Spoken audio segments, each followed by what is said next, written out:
Okay, नमस्कार। आज हम शुरू करते हैं पंचायती राज व्यवस्था। भारत में पंचायती राज व्यवस्था। वास्तव में पंचायती राज व्यवस्था आज से नहीं, ये सदियों पुराना कॉन्सेप्ट है जो कि हमारे वैदिक काल से लेकर आज तक समय समय पर इसका उपयोग होता आया है। जैसे मौर्य काल में, गुप्ता काल में इन टर्म्स का इतिहास रहा है। ये व्यवस्था उस समय चालू थी और अभी आप देखें तो हमारे इतिहास से पता चलता है पंच परमेश्वर परंपरा रही है, ग्राम प्रधान परंपरा रही है और पंच प्रधान परंपरा रही है। महात्मा गांधी का एक स्थानीय स्वशासन की जो उन्होंने कल्पना की थी वो भी हमें कहीं ना कहीं पंचायती राज व्यवस्था की ओर इंगित करती है। और संविधान में हमारे आर्टिकल 40 के तहत भी पंचायती राज व्यवस्था के बारे में बताया गया है, किस तरह स्थानीय लोगों को अपने प्रशासन में, शासन में कुछ कार्य करवाने की सहूलियत मिले, उनका प्रतिनिधित्व हो सके।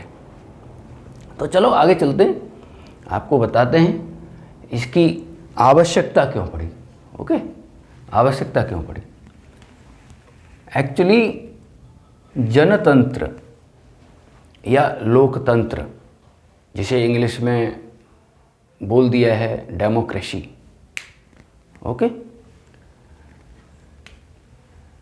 तो जनतंत्र का मतलब है शासन जनता द्वारा, जनता के लिए, टू द पीपल।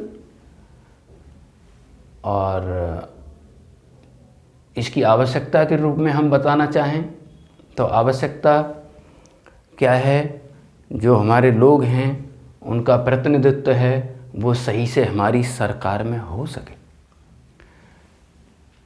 जो सरकार की शक्तियां हैं उन तक आम आदमी की पहुंच बनी रहे, उसमें अपना वो प्रतिनिधित्व रख सके और अपनी बात को कह सके, अपने कार्य को करवा सके।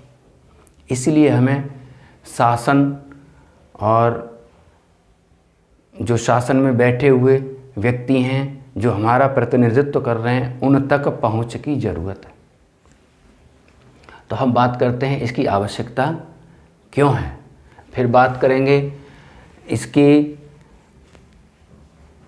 इससे संबंधित, इसके उत्थान से संबंधित कुछ समितियां हैं, उन समितियों में किस किस समिति का क्या योगदान रहा है, उनके जो रोल प्ले किए हैं समितियों ने, उनके बारे में हम आपको बताएंगे, जिससे कि एक कंपटीशन, एक 11-12 से लेकर किसी भी कंपटीशन में पंचायती राज व्यवस्था को आप लोग अच्छे से बता सकें और ज़रूरत के मुताबिक आप वहाँ पे अपना एक्सप्लेनेशन दे सकें।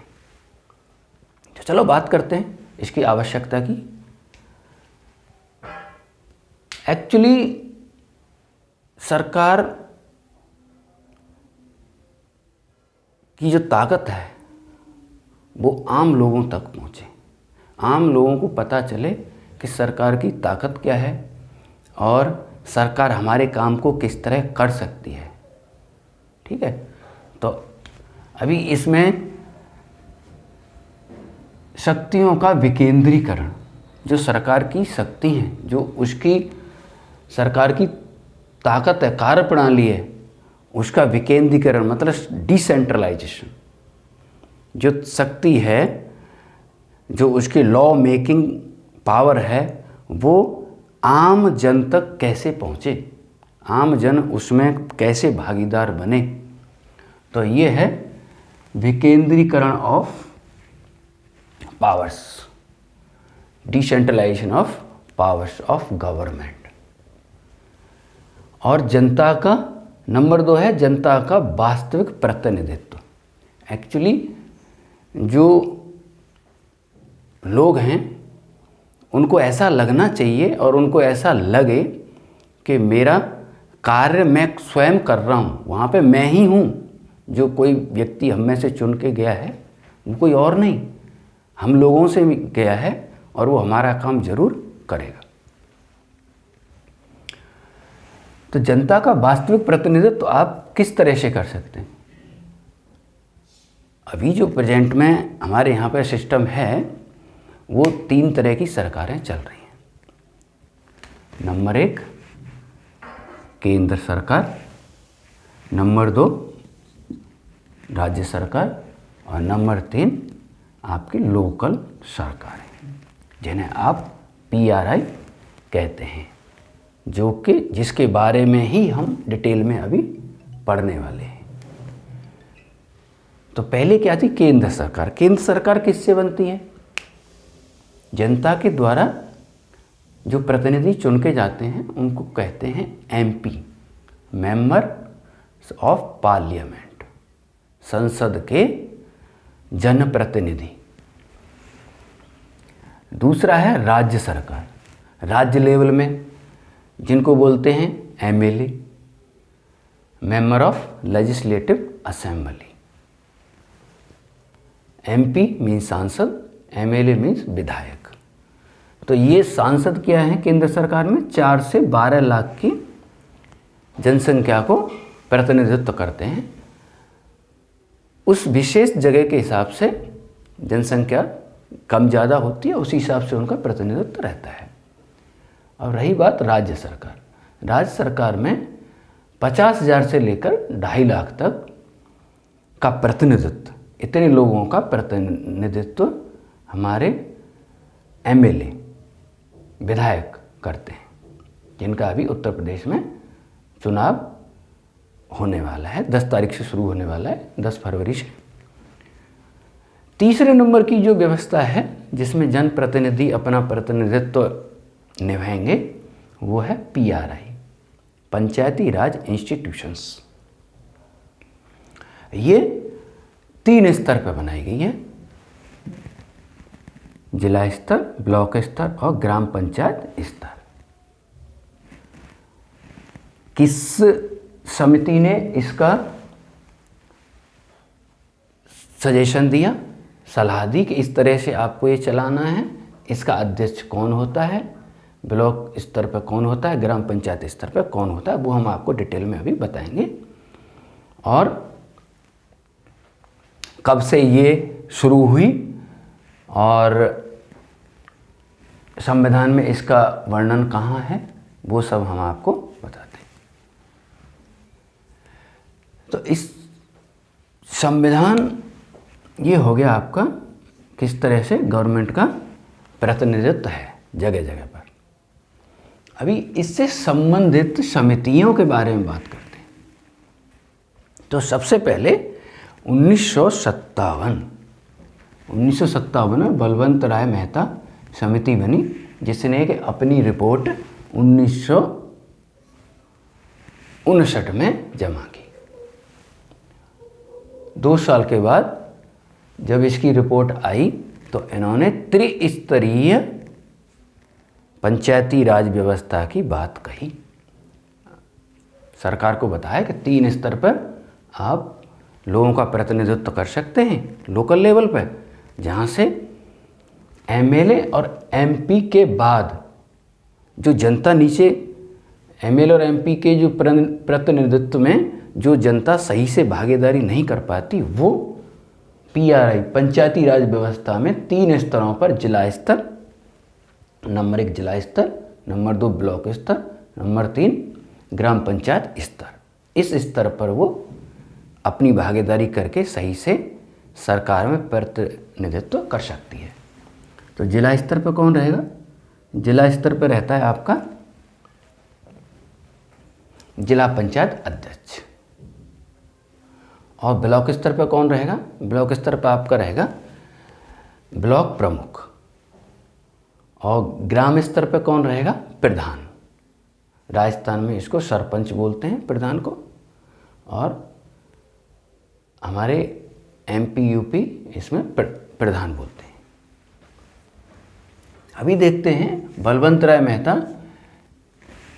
समिति ने जो 3 तरह का स्तर बताया, उसके अलावा भी कुछ समितियां गठित हुई जिन्होंने अन्य स्तर, अन्य प्रकार का विभेदीकरण भी इसमें बताया। लेकिन गवर्नमेंट ने इस 3 त्रिस्तरीय राज व्यवस्था को ही लागू किया, और यही अभी ज़्यादातर जिलों में यही चल रही। 1-2 में 4 स्तरीय चल रही है, कुछ में पंचायती राज व्यवस्था है ही नहीं, वो भी मैं आपको आगे बताऊंगा। तो अभी त्रिस्तरीय व्यवस्था 1959 में रिपोर्ट आई, और 2 अक्टूबर 1959 अपने महात्मा गांधी जी के जन्म दिवस पर 2 अक्टूबर 1959 में उस समय के तत्कालीन प्रधानमंत्री श्री पंडित जवाहरलाल नेहरू ने नागौर जिले में राजस्थान में इसकी शुरुआत की थी, त्रिस्तरीय पंचायती राज व्यवस्था की।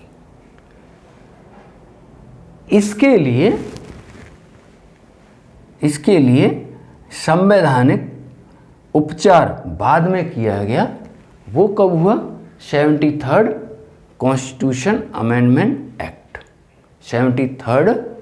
73वां संविधान संशोधन कानून 1992 में आया, और वो प्रभावी कब हुआ? 24 अप्रैल 1993 से। और इसमें क्या हुआ? संविधान में 11वीं अनुसूची जोड़ी गई। कौन सी? 73rd कॉन्स्टिट्यूशन में इसमें 11वीं अनुसूची जोड़ी गई, जिसमें कि 29 विषयों पर पंचायती राज व्यवस्था काम कर सकती थी, करती है अभी भी। और ये कहाँ से शुरू होता है? ये संविधान के पार्ट 9, किसमें? पार्ट 9 में आर्टिकल कितने से? 243 से आर्टिकल 243O, यहाँ तक पंचायती राज व्यवस्था का वर्णन किया गया है। ये हो गया आपका बलवंत राय मेहता समिति के अनुसार त्रिस्तरीय पंचायती राज व्यवस्था, जिसकी शुरुआत नागौर में तत्कालीन प्रधानमंत्री पंडित जवाहरलाल नेहरू द्वारा शुरू की गई थी 2 अक्टूबर 1959। उसके बाद सेकंड समिति आई, जिसको सरकार ने गठित किया 1977 में। 1977 में गठित किया अशोक मेहता समिति। इन्होंने 2 स्तर पर पंचायती राज व्यवस्था की सलाह दी, लेकिन इसको सरकार ने नहीं माना। GV राव समिति आई 1985 में।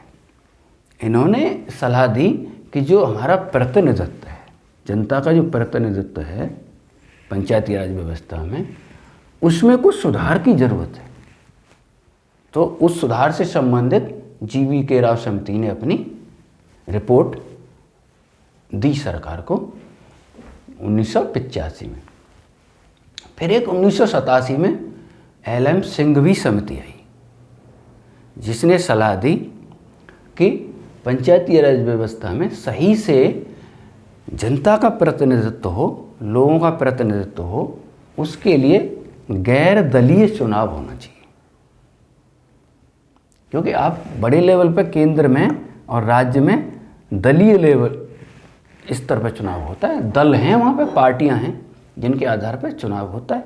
लेकिन अब लोकल में गैर दलीय चुनाव होना चाहिए, इससे प्रतिनिधित्व सही रहेगा और हर व्यक्ति अपनी बात सरकार तक पहुंचा सकता है, और सरकार से जो मिलने वाला फ़ायदा है वो ग्रास रूट लेवल तक पहुंच पाएगा। इसी पंचायती राज व्यवस्था से संबंधित एक समिति गठित हुई थी, सादिक अली समिति। इसके बारे में बहुत लोगों को पता ही नहीं है। ये समिति राजस्थान सरकार ने 1964 में गठित की थी, यह पता करने के लिए कि पंचायती राज व्यवस्था राजस्थान में विफल क्यों हो रही है, ये सक्सेस क्यों नहीं हुई, क्या कमी है। तो वो सब इन्होंने बताया था। इन्होंने अपनी रिपोर्ट दी, उसके बाद राजस्थान सरकार ने कोशिश किया कि जो हमसे गलती हो रही है उनको सुधारा जाए और व्यवस्था को सुचारू रूप से लागू किया जाए। तो ये थी कुछ समितियाँ, जिसमें से बलवंत राय मेहता समिति की रिपोर्ट के अनुसार हमारे संविधान में 73वें संविधान संशोधन के अनुसार 11वीं अनुसूची लाई गई और 29 विषय पर काम करते हुए हमारे 243O तक आर्टिकल में पंचायती राज व्यवस्था का वर्णन किया गया है। इसमें वोट देने का अधिकार वही है जो केंद्र और राज्य MLA MP के चुनाव के लिए होता है, 18 वर्ष है, और इसमें चुनाव लड़ने के लिए 21 वर्ष की आयु निर्धारित की गई है, जबकि इनमें क्या है 25 वर्ष है MLA और MP के लिए। पंचायती राज व्यवस्था में 1/3 सीट्स महिलाओं के लिए आरक्षित हैं और हर 5 साल में चुनाव होना चाहिए, होता है। और पंचायती राज व्यवस्था से संबंधित कुछ समितियों के वर्णन के बाद, संवैधानिक प्रबंध के बाद, अब हम चलते हैं, क्या पंचायती राज व्यवस्था का कोई अन्य नाम भी है? हाँ, अन्य नाम है। उस अन्य नाम के बारे में आप बोलेंगे ग्रास रूट डेमोक्रेसी, मतलब तृणमूल, ग्रास रूट तृणमूल, डेमोक्रेसी मीन्स लोकतंत्र, जनतंत्र। तो इसका अन्य नाम क्या है? ग्रास रूट डेमोक्रेसी, मूल तृणमूल लोकतंत्र या लोकतंत्र विकेंद्रीकरण। जो लोकतंत्र है उसका विकेंद्रीकरण, डिसेंट्रलाइजेशन, पावर्स डिसेंट्रलाइज होनी चाहिए। ये हो गया। अभी कुछ ऐसे प्रबंध किए गए हैं इसमें पंचायती राज व्यवस्था में कि पंचायती राज व्यवस्था कुछ राज्यों में लागू ही नहीं है। जैसे कि आपका ये है मिजोरम है, मिजोरम, नागालैंड और दिल्ली। यहाँ पे जो लोकल गवर्नमेंट है, जो पंचायती राज व्यवस्था है, वो लागू नहीं है, यहाँ पे नहीं है। लेकिन कुछ ऐसे ज़िले हैं जहाँ पे 4 स्तरीय भी चल रहा है, जैसे आसाम में क्या है, 4 स्तरीय है। और अपने MP, UP, राजस्थान, इनमें सभी में क्या है, त्रिस्तरीय।